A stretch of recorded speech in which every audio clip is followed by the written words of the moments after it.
porque la gente cree que comunicación social solamente es para salir en la tele, o hablar en la radio, o escribir en el periódico.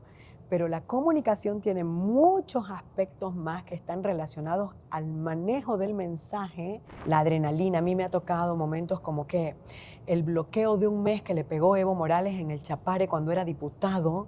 Entonces todo el Chapare bloqueado en un mes de septiembre. ¿Vos estabas ahí? Claro, donde tenías que recibir por un lado las explosiones de dinamitas de los cocaleros y por otro lado los gases lacrimógenos de la policía. A la mayoría de los influencers que ya muestran, qué sé yo, cómo se levantan, cómo son sin maquillaje, cómo se ven despeinados o lloran frente a la cámara hablando de sus problemas personales, eso en la época en la que yo empecé a hacer medios era pues inconcebible. Vamos a hablar de mis fotos íntimas publicadas. ¿Cómo ocurrió todo?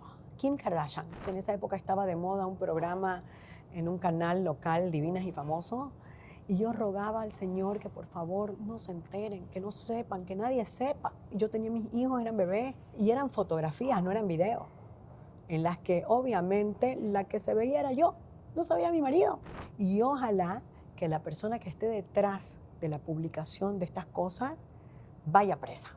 Así como tuvo el tupé de hacer públicas la vida y la intimidad de otros, pues su nombre también se ha publicado. Asuma, ¿no? ¿Qué somos en realidad? ¿Somos seres malos que la cultura nos condiciona a retener nuestra maldad? ¿O en realidad somos seres de bien a los que la cultura nos lleva a ser malos?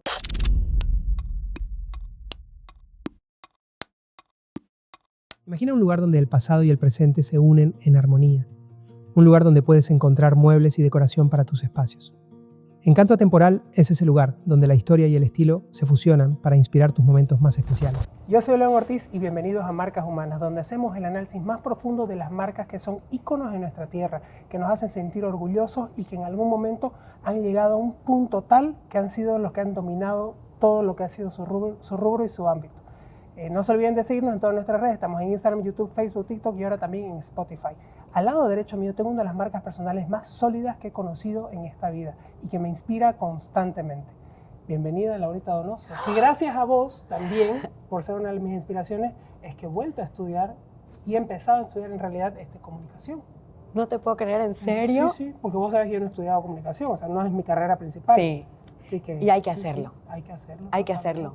Porque más allá de tener talento y de poder tener un rostro hermoso y privilegiado como el tuyo, uno tiene que tener el backup de un título. Totalmente. Para que el día de mañana nadie venga y te diga, ay, vos sos un montado, vos sos un puesto. No, señores, yo tengo esto. Y estoy haciendo lo que estoy haciendo porque tengo un respaldo académico que me dice cómo hacerlo bien. Porque la gente cree que solamente se necesita un rostro bonito y una buena labia para estar frente a una pantalla. Y eso, mi amor, no es suficiente. No es. No, peor en un momento en el que las redes sociales pueden hacer periodista a cualquiera. Sí. Entonces vos tenés que tener, porque para llegar a ser el nivel de entrevistas que vos tenés, se necesita un backup académico. No, y eso me fui dando cuenta también de que no es nomás agarrar un telefonito y sí, para crear contenido sí, pero no para tener un profesionalismo, no para darle la seriedad necesaria, no para tener las cosas, los elementos que yo necesito para poder hacer una buena entrevista. Y eso es a través de estudios, indudablemente. Hablando justamente de esto, ¿cuándo es que se da tu enamoramiento por la carrera de comunicación o cómo es que empieza este coqueteo entre vos y la comunicación? Oye, yo pues entré por accidente, ¿no? Bueno, la primera vez que yo salí en la tele fue a mis 7 años. ¿Ya? Solo que ni yo me acordaba. Bueno, sí me acordaba. No, pero siempre fui una chica súper espontánea, súper sin filtros desde chiquita. Para mi madre yo fui grave. Grave he sido para Anita Mata. ¿Ya? Pero esto que era una particularidad que ahora se considera un talento, ¿no? Debe haber sido grave lidiar conmigo de niña. Claro. Porque yo era lo quiero saber todo. Quiero estar metida en todo, quiero hablar, quiero expresarme. La energía que tenés, ¿no? Que es un torbellino. Ajá. Mi madre me quería callar con la mirada y conmigo no podía. Porque mira así. delante de gente, mamá, ¿por qué me estás mirando así? Digamos, ¿no? Cuando los niños tenían que callarse, porque tu mamá lo decía. Entonces me invitaron a participar de un programa infantil que se llamaba El Tren de la Alegría, donde te llevaban como niño a conocer cosas interesantes de la cultura, de la literatura, a saber y conocer. Y yo, una particularidad mía es que me encanta el conocimiento, me encanta aprender constantemente. Mientras más sé, siento que soy más bruta, entonces me frustro. Y empecé, pero después mi abuelo me dijo, ¿cuánto te pagan por tu burrera? Porque él quería que las grabaciones eran los domingos, porque durante la semana íbamos al colegio. Entonces mi abuelo empezó a pagarme más o menos, a desviarme de ese, me pagaban con pastillas, creo, con caramelos Watts. Entonces no, me quedé ahí, a medio participar, porque la vida familiar en el campo, en la propiedad, era más importante que las grabaciones. Pero después acompañé a la que era mi mejor amiga desde ese momento, Jimena Jiménez, a un casting en la Red 1. A los 17 años. Yo quería ser veterinaria, no quería ser comunicadora todavía. ¿Vos solo la acompañaste? Yo la acompañé al casting a la Red 1 de un programa carnavalero. Era Carnaval 95. Tenía 17 años. Y cuando entró Jimena Jiménez al casting, yo de acá le soplaba lo que tenía que decir. Y el productor me vio y me dijo, ¿y usted no lo quiere hacer el casting? A ver, vaya y siéntese con ella y acompáñela. Ok, le dije, bueno, yo voy a ser tu reina de carnaval. Y ella, ¿y qué hago? Y yo, pregúntame pues qué me llamo, pregúntame de mi vestido, pregúntame esto. Entonces yo respondía como si yo fuera la reina del carnaval, en este casting ficticio, claro, ¿no? Claro. Y de ahí el productor me dice, ¿no quiere quedarse? Vuelva. En esa época estaba de moda esta agencia de modelos Estilo, donde estaban, que fue previo, claro, Mazón, Carla Morón, Ceci Sanabria, Verónica Larrié, todas invitaron un montón de estas modelos súper conocidas al casting. Éramos como 100 personas. Yo de sumo, yo no estaba. Pero me quedé yo y después hicieron un casting y yo iba pasando las etapas como Masterchef, pero de carnaval. Y al final me quedé junto a una amiga, Gabriela Cronenbol, que era una modelo muy bonita, hermosa y de esa época muy famosa, y nos quedamos las dos. Y cuando terminó el carnavalero, yo dije, güey, ya vuelvo a mi vida común y silvestre, a estudiar veterinaria, para hacerme cargo de las propiedades de mi familia. y me invitaron a que me quede. Sandra Cosío, que tenía que tomar vacaciones, dijo, esta chica tiene talento, que venga y me haga un sector en el programa que se llamaba ¿Qué hacer y dónde ir? Entonces empecé a salir a hacer boliche y qué sé yo, y después a tener otro sector en el programa de Sandra, luego a reemplazarla cuando le tocó dar a luz, y luego entró en momento de parto también la que era presentadora de noticias, y a mí como que no me gustaba la tele tanto. O sea, fue sin querer queriendo. Tenías facilidad, pero no era como que te apasionaba. O sea, no era algo en lo que yo me veía el resto de mi vida. Yo quería ser veterinaria, yo quería ser así como Maite Flores, presidente de la República, ¿no? Quería hacer otras cosas. Y la comunicación me fue atrapando. Y cuando acordé, terminé, entré a la carrera de comunicación en la NUR para hacer hora para ir a estudiar otra cosa en la Argentina. ¿No? Porque mi mamá es cordobesa y yo tenía la facilidad de estar allá, tenía familia, quería ir allá, digamos, ¿no? Pero cuando acordé ya estaba cursando mi primer año de la carrera de comunicación y con un trabajo en la tele, y de repente me dijeron, no se vaya, quiere entrar a las noticias, y yo, bueno, a la mieche ya. Y terminé siendo una de las presentadoras de noticias más jóvenes de Bolivia. ¿A qué edad ya estabas? A los 18 años. A los 18 años sí, presentabas noticias. Más joven que yo, de Mili Chigada, Ceci Sanabria y Cici Áñez, que también muy jovencitas empezaron en el ámbito de las noticias, pero yo ya era presentadora a esa edad, ¿no? ¿Qué pesa más, el talento o la disciplina? Justo que estábamos hablando de eso antes. El talento no es nada sin disciplina. La disciplina es más importante. Vos podés ser una persona muy talentosa, pero si no sos organizada en tu vida, si no te comprometes a aprender, a hacer las cosas, a no procrastinar, a capacitarte y aprender, no sos nada. Ahí tenemos la historia de miles de jóvenes futbolistas muy talentosos, pero indisciplinados, que no lograron ser un Messi, ser un Cristiano Ronaldo. La magia es cuando las dos cosas ocurren, pero conozco gente que no tiene nada de talento, pero que se disciplina. En el caso de los cantantes, ponele, no tienen buena voz, pero quieren hacerlo y aprenden a leer música y por lo menos terminan tocando la guitarra, digamos, el ukelele, pero ahí están, digamos. Porque la disciplina a la hora de la verdad es más importante. Porque el talento con los años se puede perder en vicios, en ociosidad, en un montón de cosas, ¿no?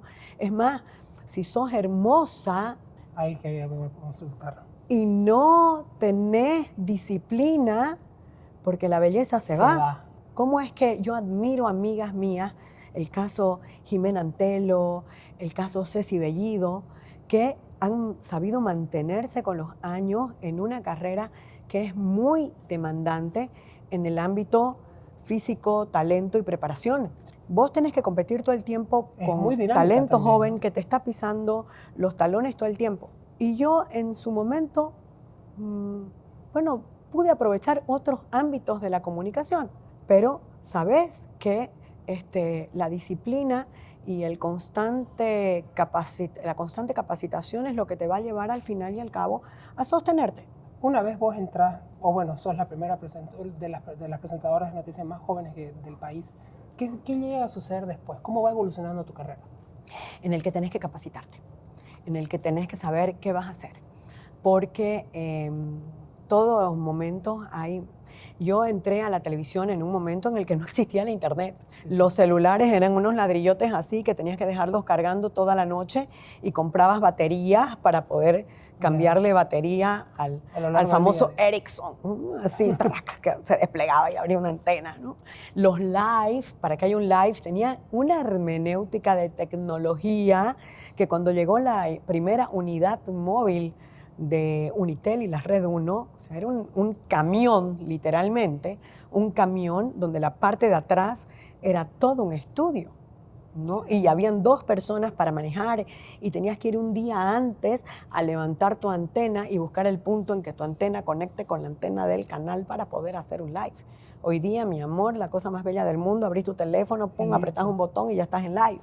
Entonces yo he vivido toda esta evolución de los medios de comunicación desde aprender a utilizar una isla de edición de Umatic, ¿no?, a editar con una aplicación en tu celular. ¿Cómo haces para adaptarte? Porque es fundamental, o sea, para seguir vigente dentro de lo que es el mundo de las redes, televisión y demás. Si no hay adaptación, no existe. Tener la mente abierta. El saber que el conocimiento es una parte de evolución y que el cerebro de los seres humanos, ¿por qué los seres humanos somos un animal? Porque somos un tipo de animal diferente a todos los otros animales, por la capacidad de adaptación que tiene nuestro cerebro. La teoría evolutiva de Darwin. No es chiste que le gusta saber cosas. Estudia en la capacidad de adaptarse de una especie. Y eso es lo que te hace perdurar en el tiempo. Y va desde las iguanas de una isla hasta el ser humano como el hoy en día, que ya no somos Homo erectus, Homo sapiens, tenemos ya una nueva calificación y estamos viviendo ese proceso de adaptación del cerebro del ser humano, que hemos pasado de ser, qué sé yo, los neandertales, que los terminamos eliminando, a ser el Homo erectus, el Homo sapiens, ¿no? ¿Cuáles han sido los programas para vos que más te ha gustado hacer y que más te han marcado y enseñado? Cada cosa tiene un gusto diferente. O sea, amaba hacer noticias, la adrenalina, más que presentar la noticia, amaba salir a la calle y ser periodista de calle. Amaba preguntar, ¿no? La capacidad de preguntar es un don, de verdad que es un don, porque te lleva primero a ser un buen escucha. No es bueno si vos no lo dejas hablar a tu interlocutor, ¿no? Y mira vos, que generalmente las personas que estamos en los medios somos gente que nos gusta hablar. Entonces, empezar a aprender a callarte y escuchar es más importante que hablar. Y en eso vos, mi amor, me sorprendiste. Gracias. ¿No? Pero es muy bonito entrevistar gente. Es bonito saber, conocer, es lindo. Entonces tiene su magia. La adrenalina, a mí me ha tocado momentos como que el bloqueo de un mes que le pegó Evo Morales en el Chapare cuando era diputado, no era, entonces todo el Chapare bloqueado en un mes de septiembre, ¿Vos estabas ahí? Claro, donde tenías que recibir por un lado las explosiones de dinamitas de los cocaleros y por otro lado los gases lacrimógenos de la policía y de todo. Entonces estar en medio como periodista, corriendo, era muy hermoso. Era hermoso. Después el saber cuando estaba la DEA, las interdicciones a las fábricas de cocaína en Chapare, ver cómo de abajo te disparaban a los helicópteros, o cuando la Universidad Gabriel René Moreno tenía que hacer protestas por presupuesto en la plaza y vos recibías los gases lacrimógenos como cualquier otro protestante. O sea, esos momentos eran muy bonitos. Cuando hubo la fuga en Palmasola, o llegaban presidentes y vos tenías que estar en la cumbre cubriendo y sabiendo. Yo lo conocí a Hugo Chávez cuando no era presidente todavía, a Evo Morales cuando era diputado y estaba perseguido, a Marino Diodato, o sea, personajes que histórico, te llevan. Al final de claro, cuentas. al final esto que era el cotidiano de las noticias termina siendo la historia. Y es bonito porque esa adrenalina del saber qué vas a cubrir, qué vas a hacer, cómo te toca, cómo lo vas a encarar, es bonito. El competir con tus colegas, de quién tiene la primicia, quién tiene la exclusiva, quién maneja la información, es bonito. Pero también me tocó otra cosa muy hermosa que fue Palabra de Mujer, en el que pude mostrar, porque cuando estás en noticias, hoy día ya no es así, pero en mi época era una presentadora de noticias, no podía mostrar los brazos. Generalmente estabas de saco, ¿no? Y vestida de señora. Oye, yo no tenía ropa, pues cuando empecé yo me ponía la ropa de mi mamá. Claro, tenías 18. Claro, y una vez Mónica Fuerte, que era ya la presentadora consolidada en la Red 1, me dice, si vos salís con esa camisa, yo renuncio. Ajá, yo renuncio si salís con esa camisa, porque era una camisa de mi mamá. Así, de abuelita, ¿no? Entonces yo, otra vez me llamaron la atención porque yo llegué de la universidad y me tocó ir a la plaza a hacer una conferencia de prensa del que en esa época era prefecto, ¿no? Don Esbonco Malkovich, y yo llegué de top. Marcelo Marcos, que era el gerente en la Red 1, en ese momento me llama, ¿no?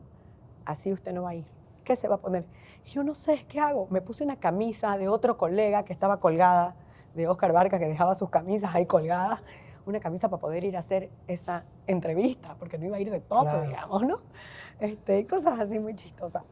Pero Palabra de Mujer fue la oportunidad de mostrarme en otro aspecto como una persona más espontánea, porque considero que soy muy espontánea y sin filtro, que en la noticia no podía mostrar. ¿No? Pues tiene un formato más estructurado, si querés, claro, más formal. Claro, no podías. En esa época en las noticias no podías. No podía ser crespa y yo soy crespísima. O sea, ahí empecé a plancharme el cabello y un montón de cosas, pero fue bonito. Y después, muy poca gente lo sabe, yo tengo una maestría en imagen corporativa. Ya. Y otro aspecto, cuando me alejé de la tele durante muchos años después de las noticias, empecé a trabajar en el departamento de imagen corporativa de Cotas. Y fue la verdad que conocer un aspecto de la comunicación diferente, porque la gente cree que comunicación social solamente es para salir en la tele, o hablar en la radio, o escribir en el periódico. Pero la comunicación tiene muchos aspectos más que están relacionados al manejo del mensaje, de cómo lo vas a decir, de para quién está dirigido. Todo comunica. Y todo esto, exacto, todo comunica. Y dentro de una empresa, la comunicación corporativa es importantísima. Sí. Peor todavía cuando estás manejando una marca. Grandes corporaciones. Como era Cotas en ese momento, ¿no? Y Cotas como empresa, todos los aspectos que vivió desde ese momento hasta lo que es hoy en día, digamos, ¿no? Y qué sé yo. Y para mí fue muy bonito. Y tuve mucho apoyo de quien fue mi jefe en ese momento, que es uno de los periodistas más consagrados que ha tenido Bolivia, que es Julio César Caballero. Fue mi jefe y yo aprendí muchísimo con él y le estoy muy agradecida en muchos aspectos a él y a Delmar Méndez, que Delmar no es un periodista de la tele, era uno de los periodistas de medios impresos del deber más importantes que ha tenido igual Santa Cruz, digamos, ¿no? Entonces aprendí mucho, la verdad que todos los aspectos que viví en la comunicación, muy bonito. En la torre corporativa de Green Tower Santa Cruz encontrarás el espacio ideal para llevar tus negocios al siguiente nivel. Aquí, cada detalle ha sido cuidadosamente pensado para potenciar la productividad de tu equipo.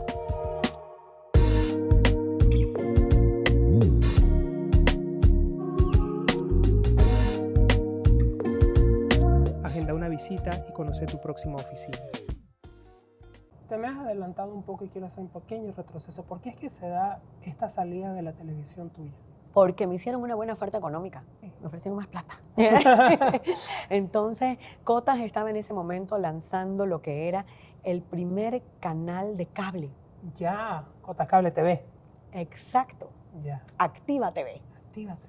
Ajá, y necesitaban gente con un peso ya en la tele que Con le la dé trayectoria. que le dé credibilidad y le dé realce, porque la gente no creía que podía haber un tipo de canal que no sea un canal abierto, que era un canal exclusivo para la gente que pagaba el servicio de cable. Entonces nos secuestraron en esa época a gente que estaba en los medios, entre ellos Julio César Caballero, que era una de las imágenes más importantes. Julio César estuvo en ATV, estuvo en Unitel y ahora estaba a cargo de Activa TV en Cotas. Luego se fue, ¿quién más se fue? A ver, Juan María Nogues, que era un joven igual que tenía mucho talento y terminó ahí. Después, a ver quiénes más han salido de ahí, de esa escuela. Ay, ahorita se me vienen a la memoria hartos, pero que ya tampoco no están. María Belén Fortún, pero un montón de gente, talento joven, ¿ya? Que terminó después, algunos en los medios de comunicación consolidados y otros que terminaron haciendo otro tipo de cosas, ¿no? Pero fue muy bonito y fue una evolución de la comunicación de la que fui partícipe y me siento privilegiada. Hubo una parte que vos mencionaste ahorita de que ya en Palabra de Mujer pudiste ser un poco más vos. ¿Qué pesa más, la persona o el personaje? Al final tu persona termina saliendo, pues, ¿no? Uno deja el personaje. Claro, lógico. Yo fui una de las primeras presentadoras de las revistas matinales con El Mañanero, que antes no se llamaba El Mañanero, ¿no? Se llamaba la revista Uno Revista, ¿no? De la Red Uno. Claro. Después migró a llamarse El Mañanero. Pero en ese nuevo formato, que fue muy hermoso y que empezó a explotarlo tanto la Red Uno como Unitel en esta competencia mediática en la que entraron las dos redes más importantes de ese momento, Sí. pude migrar un poquito a ese trabajo y mostrar que yo era una persona que tenía una personalidad Claro. que no se veía en las noticias.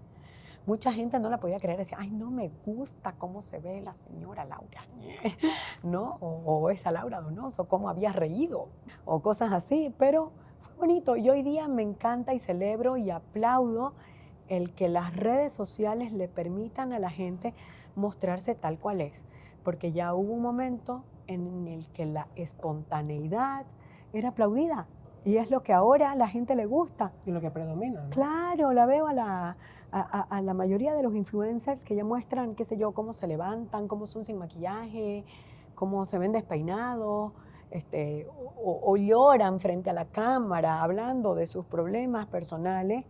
Eso en la época en la que yo empecé a hacer medios era pues Inaudito. inconcebible. ¿Cómo ves esta evolución en medios y en comunicación? ¿Cómo? Vos que has podido estar en esta primera etapa de la televisión, que es mucho más rígida, a esta nueva comunicación a través de las redes, que es mucho más humana, llamémoslo así. ¿Cómo ha sido este proceso para vos y cómo lo ves este proceso? Como en todo, tiene sus cosas buenas y tiene sus cosas malas. Lo malo para mí es que permite que cualquiera, sin escrúpulos en algunos casos, pueda hacer uso de un arma de destrucción masiva, como son las redes sociales, ¿no? Porque a veces la palabra es más peligrosa que una bomba. Vos con este aparatito podés destruir la vida de una persona. Sí. Y lamentablemente la gente que está detrás consume y asimila todo sin ponerle un filtro. Y es capaz de creer que... Cualquier narrativa. Claro, es capaz de creer que están lloviendo chanchos en la Timbuktu. villa, Ajá. en Timbuktu. Mira, hemos hecho telepatía, pensé en ese país, ficticio. Claro, como todo el tiempo hablamos de ese país. En Tangamandapio, ¿no? ¿Cómo poder creer algo sobre una persona sin cuestionarlo? Y es más, nos gusta creer las cosas malas de las personas. Laura Donoso puede tener un montón de actividades buenas, puede donar dinero a los niños en África contra el hambre, puede recibir en su casa a todos los gatitos del barrio y darle de comer y no sé qué y no sé cuánto. Y a nadie le interesa, a nadie le importa y nadie lo va a creer. pero mete la pata en una cosa o se inventan una cosa y la gente lo cree y le encanta y lo repite y lo reproduce y lo aumenta. ¿Por qué crees que se da esto? Porque en la naturaleza del ser humano hay malicia. ¿Vos crees en esa Claro, teoría? los filósofos han hablado mucho de eso, la malignidad y la beneficencia. Claro. ¿Qué somos en realidad? ¿Somos seres malos que la cultura nos condiciona Nos condiciona a este tipo retener nuestra maldad? ¿O en realidad somos seres de bien a los que la cultura nos lleva a ser malos? ¿Qué crees? Creo que hay mucho de los dos en todas las personas. Creo que Dios nos creó como unos seres capaces de decidir qué queremos hacer. Y en nuestro corazón hay bondad y hay malicia, y cada quien decide a qué le va a dar más ¿A qué atención. le vamos a alimentar más? Exactamente, el libre albedrío. Hablaste de armas de destrucción masiva en cuestión de medios. Vos tuviste un suceso que llegó a afectar tu vida personal. Sí. No me imagino la cantidad de dolor que ha pasado. ¿Puedo tomar? Tengo sed. Claro, claro. Sí, Además. voy a volver a hacer la pregunta. Hablando de armas de destrucción masiva, vos mencionaste de que los medios se pueden prestar a destruir la imagen de una persona simplemente con un clic, si quieres verlo así. Pasaste por un suceso que te afectó mucho a tu familia, a tu persona, a tus seres queridos. ¿Querés comentar al respecto de cómo fue esto y cómo lo superaste? Oye, ¿cómo no lo voy a comentar con vos si fuiste la primera persona que me hizo hablar de eso? ¿Por qué lo menciono? Porque hoy por hoy está como si fuera, no lo que te pasó, sino historias similares que están proliferando como si fuera una campaña de marketing, si querés verlo así, ¿me entendés? Claro, o sea... Y vuelvo a hacer énfasis en lo que vos mismo decís, que hay mucha maldad y mucha bondad dentro de las personas. Depende de cómo la alimentás. Vamos a hablar de mis fotos íntimas, publicadas. ¿Cómo ocurrió todo? Kim Kardashian. No, cuando mis fotos se hicieron públicas en esa época, ¿qué pasó? Mi esposo y yo cometimos un grave error que lo ha cometido mucha gente en ese momento, que fue tomarse fotografías de un momento íntimo porque hay que explorar. Y es parte de las cosas que por ahí mantienen, parte del ser humano. Por ahí mantienen vivo la llama de un matrimonio. Sí. Llevábamos 10 años de casado, no existía el WhatsApp en ese momento. Nos tomamos una foto, esas fotos mi esposo me las compartió a través de un correo electrónico.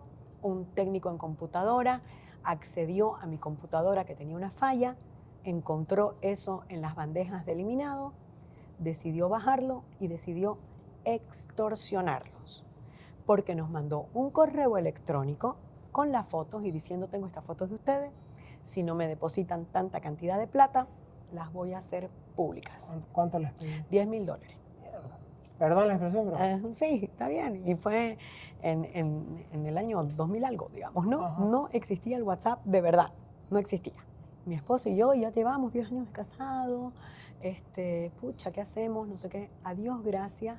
Tuvimos la guía de mi empresa y de ver por qué las habían sacado, dónde las habían sacado. Bueno, se investigó en el departamento de inteligencia de la policía porque sentamos una denuncia. No existía la ley relacionada a la publicación a través de redes sociales de intimidad de una persona. No existía esa ley, ese marco. Entonces tuvimos que denunciar a esta persona por extorsión, un delito relacionado a la economía. ¿Por qué nos extorsionó? Entonces, cuando esta persona fue a querer hacer el retiro del banco donde se le hizo el depósito en la cuenta bancaria, se lo detuvo, se lo metió preso. Entró preso aproximadamente 1 año, que nos tocaba ir con mi esposo cada vez al Palacio de Justicia a declarar y hacer un careo y una cosa horrible. Porque yo rogaba a Dios, en esa época estaba de moda un programa en un canal local, Divinas y Famosos, y yo rogaba al Señor que por favor no se enteren, que no sepan, que nadie sepa, ¿no? Yo tenía mis hijos, eran bebés, y eran fotografías, no eran videos, en las que obviamente la que se veía era yo, no se veía mi marido. Después de 1 año de estar en estas idas y venidas en la justicia, la mamá de esta persona me contacta y me dice: por favor, mire, no lo va a volver a hacer, perdónelo a mi hijo. Bruta. Firmamos un convenio, lo perdoné. La justicia había sido que cuando vos perdonás a una persona, ese delito se desecha. Y si pasan muchos años en que esa persona firmamos un acuerdo que nunca jamás esas fotos iban a ser publicadas y que iba a destruir todo archivo que existía de esas fotos. Pasó un año en el que ya, ¿cómo se dice? Se sobreestima, se claudica, no recuerdo el término legal, ya. Y después de 5 o 6 años que esto pasó, nosotros con mi esposo lo perdonamos unos días antes de Navidad, para que pueda pasar Navidad y fin de año con su familia. Un 2 de enero, 6 años después, esta persona lo hizo pública en WhatsApp, porque ya existía WhatsApp. La cosa cundió el pánico. Día después de Año Nuevo, eso lo tengo así regrabado. Mi cuñado le escribe a mi marido y le dice: Jorge, hay unas fotos tuyas y de Laura circulando. Yo me quería morir, literalmente. 6 años después. 6 años después. Mis hijos ya eran más grandes. Yo ya tenía 16 años de casado. Esas fotos eran antiguas. Ni siquiera tenía mis pechos. O sea, eran pre-cirugía. Y todo salió por Facebook. Perdón, por WhatsApp. ¿Cómo haces para llegar por WhatsApp al celular del que salió cuando ya todo el mundo lo maneja? Y obviamente ahí está los comentarios buenos y malos, ¿no? Uh-huh. La gente mala, ella es la loca, ella es la esto, ella, pobrecito, su marido un víctima, más o menos ella lo obligó, ni siquiera lo nombraron, todo el mundo se vino en contra tuya, encima de la que era protagonista. Y esa es una palabra que me gusta, nunca me he hecho la víctima, pero en esta oportunidad la gente tiende a destruir a la persona que está siendo víctima de la violación de un momento íntimo. Y la gente feliz y contenta, y ellos, ¿para qué se grabaron? ¿Para qué se sacaron? Ellos son los culpables. Cuando quien roba la información y la difunde no tiene nada de culpa. No, pues ni se sabe su nombre. No. Y la gente mala, incluso hasta pensar en su momento de que vos lo quisiste hacer adrede. Yo les voy a ser honesta, o sea, no puedo concebir. Seguramente que hay gente como la Kim Kardashian que para subir su audiencia lo hizo en su momento, pero para mí no fue así. Para mí fue durísimo. Yo no quería salir de mi casa. Yo pasé por un momento psicológico terrible, así, de querer esconderme, de que nadie me vea, nadie me mire, nadie nada. ¿Por qué? ¿Qué pensabas que sentías? La vergüenza, la culpa. ¿De qué? De que un momento íntimo tuyo ha sido expuesto y estás en todo tu derecho de querer hacer en la intimidad de tu cuarto con tu marido, con tu pareja, con quien vos querrás, lo que querrás de mutuo acuerdo. Sí. La gente no tiene derecho de hacer público un momento que se considera íntimo. Ese fue el momento más difícil, pero no fue el más difícil de esta situación. ¿Cuál fue el más difícil? El más difícil fue 10 años después, 15 años después, contárselo a mis hijos. ¿Cómo fue eso? Eso fue lo más difícil. Cuando vos me dijiste, Laura, tenés que hablar de esto, lamentablemente, lo que está en las redes sociales nunca va a desaparecer. Nunca, siempre está ahí. Hay un deep web que el que quiera hurgar va a poder ver cosas que no tiene que ver o que quisiste que nunca se vean, que aunque las hayas reeliminado, recontraeliminado, requete eliminado, no sé cómo es que hay gente que lo tiene y lo saca y está ahí, ¿no? Y que si quiere hacerte daño, pues va a poder, lo hace. Entonces los senté a mis hijos y se los contamos. Así, eso fue, mi amor, ese fue un momento. Mis hijos son pan de Dios, son los dos. Son unos gentlemen, son unos caballeros, son unos chicos tan inteligentes que cuando se los contamos nos dijeron, mamá, no te preocupes, fue vos, mi papá más o menos, ¿no? Fue un momento de, y ellos fueron los primeros. Aquí la culpa la tiene el que los hizo público, los que lo compartieron y los que se creen con derecho a opinar sobre un momento íntimo de pareja. O sea, todos los días vemos gente que se divorcia, que se separa, que si el marido se la hizo, que si no sé qué, que si no sé cuánto. Nada es garantía de nada. Pero lo vemos siempre y nos preguntamos, ¿qué hace esta pareja para después de tantos años seguir? Pues una de las cosas que hace es que sigue explorando en su intimidad.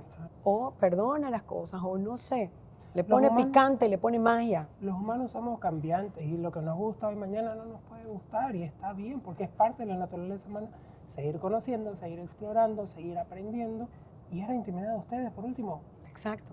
¿Qué tiene que hacer la gente metiéndose? Y ahora que nombramos el tema que ahorita de nuevo están saliendo videos o imágenes, me da mucha más pena, porque quien hackeó esas cámaras y quien está haciendo públicas las imágenes de estas parejas, lo está haciendo realmente, o sea, Por cuando mi morbo. esposo y yo lo hicimos, los dos estábamos Pero para conscientes ustedes.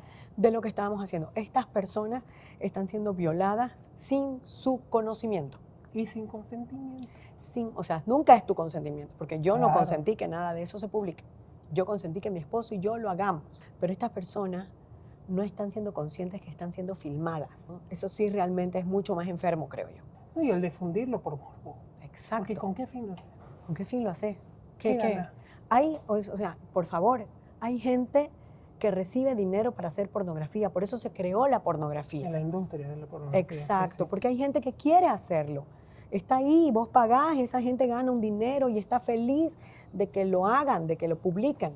¿Por qué querés hacer pornografía de un momento íntimo de una pareja que tiene hijitos, Destrucción única. que no lo quiere hacer? Ujú. Entonces me parece muy, muy sucio, no sé, muy feo. Y al final es un arma de destrucción masiva, te lo dije, porque sí, Sí. de verdad, hay muchos aspectos de tu vida. Habían empresas que no me querían volver a contratar por eso. Yo perdí mucho trabajo por eso. A lo que vos no tenés nada de culpa. Perdí mucho trabajo por la gente. Ahorita ya más bien celebro el que primero exista un marco legal para enjuiciar a esas personas. Y ojalá que la persona que esté detrás de la publicación de estas cosas vaya presa. Así como tuvo el tupé de hacer públicas la vida y la intimidad de otros, pues su nombre también sea Que publicado. asuma, ¿no? Exacto, asuma. que se sepa. Tal persona es la que publicó esto. Yo no sé por qué en esta sociedad y en este país les tapan los nombres a los culpables, Ajá. pero a las víctimas ahí expuestas. Pero a los Claro. culpables no, que no se sepa quién es. Porque no es bonito saber la vida de doña Panchita que no hace nada, digamos, ¿no? Claro. Tu vida vende. Hablando de vida y de que da vueltas la vida, ¿en qué momento te haces fitness? Porque Mm. ya hemos pasado toda la etapa que viene a ser de Comunicadora. televisión, comunicadora. Pero igual seguís comunicando, pero a través del fitness. Oye, toda mi vida siempre hice deporte. Mucha gente no lo sabe, pero toda mi infancia yo fui una niña explotada por el atletismo. No, mentira. Mi padre, no, mentira. Mi padre no me dejaba un minuto libre. Yo pasaba de clases de guitarra a clases de una cosa, ¿viste? Entonces mi día era entrenar 4 horas al día en natación. Wow. Yo he competido a nivel departamental, nacional, sudamericano una vez en natación. Wow. Nunca gané medallas de oro, no era tan top, digamos, ¿no? Pero Pero sí competía. Me encantaba. La natación era una parte de mi vida. Cuando me detectaron diabetes tipo 1, le dijeron a mis padres que era muy peligroso que yo siga entrenando tantas horas al día porque podría darme un cuadro de hipoglicemia en plena piscina y la hipoglicemia te lleva a un coma automático. Entonces era hasta peligroso. No se sabía tanto en ese momento, mi amor. Cuando a mí me detectaron diabetes, no había pues ni Coca-Cola cero en esta ciudad. Mi mamá como gran cosa me traía de regalo de la Argentina Coca-Cola Light, digamos, ¿no? Porque en Santa Cruz solo había Belden verde y Chúcar, el Ya. endulzante. No había nada más para las personas con diabetes tipo 1, que es la que yo tengo. Diabetes infantil juvenil, insulino dependiente. No había. Entonces yo dejé de entrenar. Cuando lo conocí a mi esposo, a los 17 años, él vivía en el mundo del fitness. Él vivía en el mundo de los gimnasios, él había competido, le encantaba, o sea, y me llevó por primera vez a un gimnasio. Ujú. Entonces yo fui por primera vez a entrenar al gimnasio del Hotel Yotaú, que estaba en el último piso del Hotel Yotaú, recién inaugurado, un gimnasio hermosísimo, y por primera vez fui ahí. Luego me llevó a entrenar en el gimnasio del Country Club y entrené ahí algunas veces, pero me encantó, me enamoré, fue amor a primera vista de las pesas. Las mujeres no hacían pesas en esa época porque estaba el mito de que si hacías pesas te ibas a hacer como hombre. Paldúa y No sé qué, sí, lo he hecho ya.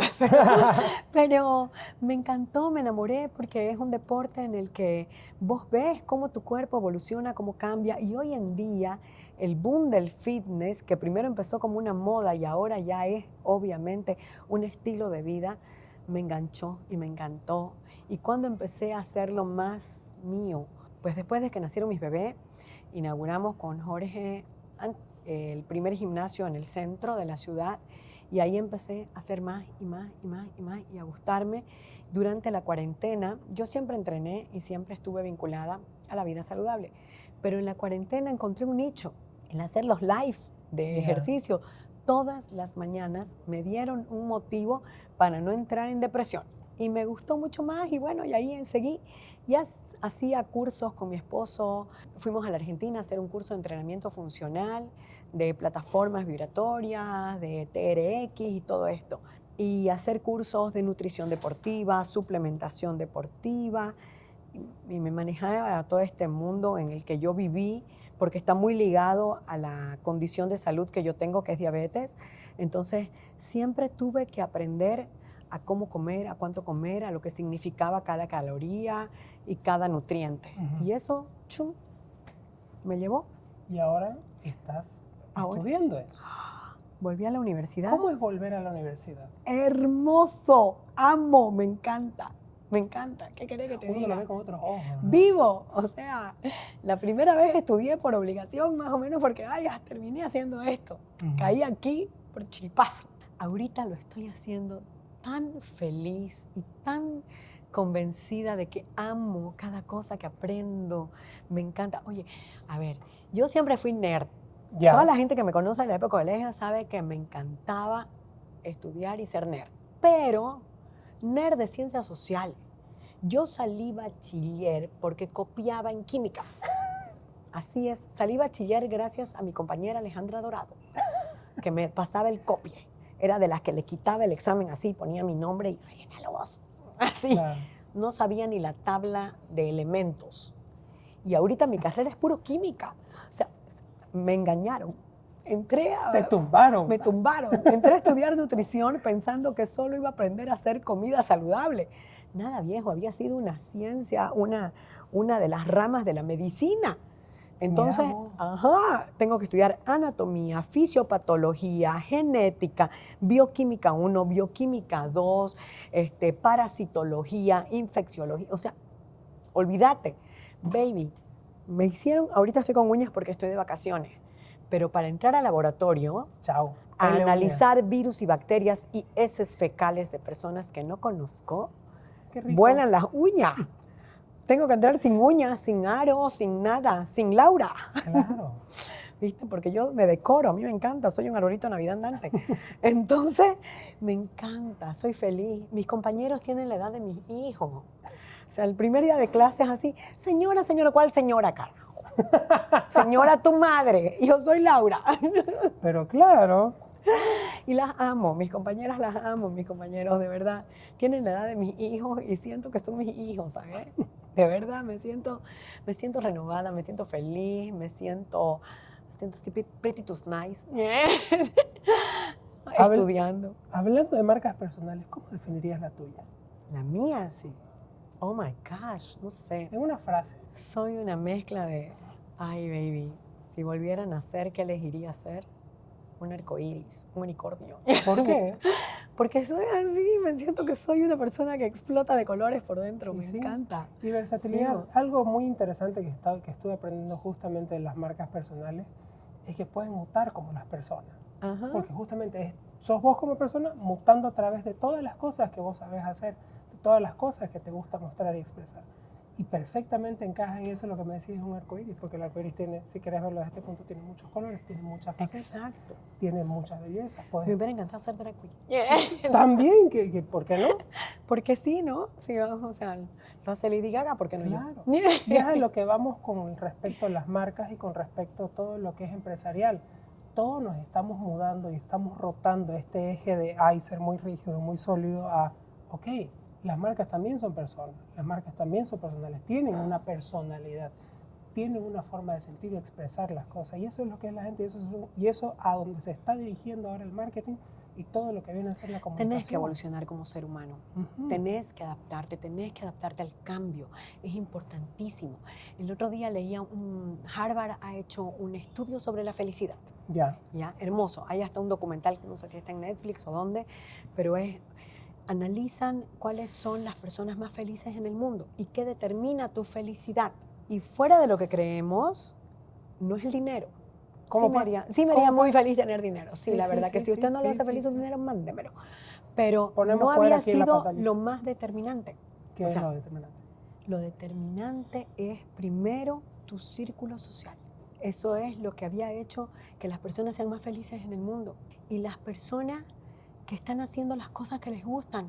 Es que a mí me gusta viajar. Necesito dinero para ser feliz. Ser feliz en París, ser feliz en Dubái.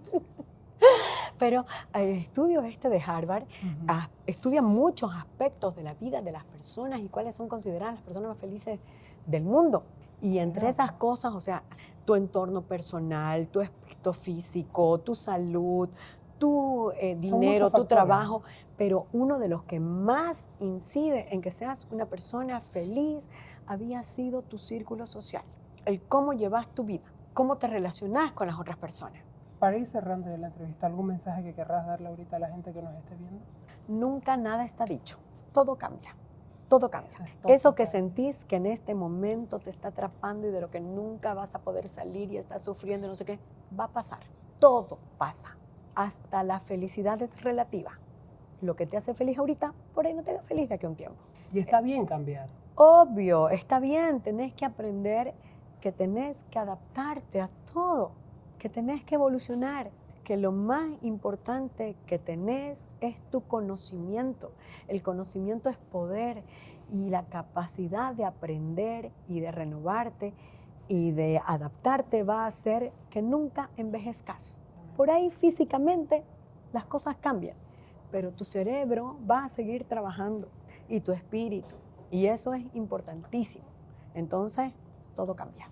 Muchas gracias, Loretta, por abrirnos un poquito más tu corazón, conocer todo lo grandioso que has hecho y lo que seguís haciendo y cómo sos una persona tan transparente, tan única, tan llena de vida y de color. Con vos, pues. Con todo, Gracias, Loretta. Gracias, mi amor, gracias a vos. Te quiero con todo mi corazón y soy muy feliz de verte en esta nueva etapa evolucionando. Constantemente aprendiendo. Así es, así es. Gracias, mi amor, gracias. Chao.